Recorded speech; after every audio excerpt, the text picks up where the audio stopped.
ഈശോയിൽ ഏറ്റവും പ്രിയപ്പെട്ടവരെ, ലോകമെമ്പാട് കർത്താവിൻ്റെ ഓശാന തിരുനാൾ ആഘോഷിക്കുമ്പോൾ ഈ ദിവസത്തെ ഓർത്ത് നമുക്ക് ദൈവത്തിന് നന്ദി പറയാം. ഹൊസാന എന്ന വാക്കിൻ്റെ അർത്ഥം കർത്താവെ രക്ഷിക്കണമേ എന്നുള്ളതാണ്. യോഹന്നാന്റെ സുവിശേഷം 12-ാം അധ്യായം 13-ാമത്തെ വചനത്തിൽ ഈന്തപ്പനകളുടെ കൈകൾ എടുത്തുകൊണ്ട് കർത്താവിനെ എതിരേറ്റുകൊണ്ട് ജനം പാടുകയാണ്. ഹൊസാന, കർത്താവ് നാമത്തിൽ വരുന്നവനും ഇസ്രായേലിൻ്റെ പരിശുദ്ധ രാജാവുമായവൻ വാഴ്ത്തപ്പെട്ടവനാകട്ടെ. ഹൊസാന, കർത്താവിൻ്റെ നാമത്തിൽ വരുന്നവൻ വാഴ്ത്തപ്പെട്ടവനാകട്ടെ എന്ന് നമ്മുടെ ദൈവത്തെ നമുക്ക് ഹൊസാന എന്ന് വിളിച്ചുകൊണ്ട് നമ്മുടെ ജീവിതത്തെ രക്ഷിക്കണമേ എന്ന് നമുക്ക് കർത്താവിനോട് പ്രാർത്ഥിക്കാം.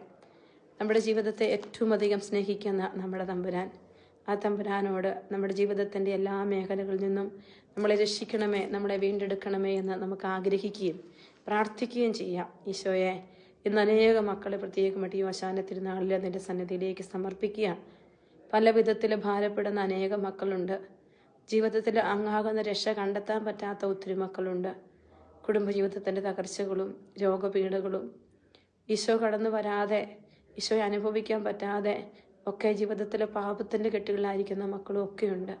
കർത്താവെ, ഈ ഓശാന തിരുനാൾ ലോകമെമ്പാടും പരിശുദ്ധ കത്തോലിക്കാ സഭയോട് ചേർന്ന് വിശുദ്ധ അൾത്താരയോട് ചേർന്ന് ദൈവജനം ആഘോഷിക്കുമ്പോൾ എല്ലാ മക്കളിലേക്കും കർത്താവിൻ്റെ രക്ഷയുടെ കൃപയൊഴുകട്ടെ എന്ന് പ്രാർത്ഥിക്കുന്നു.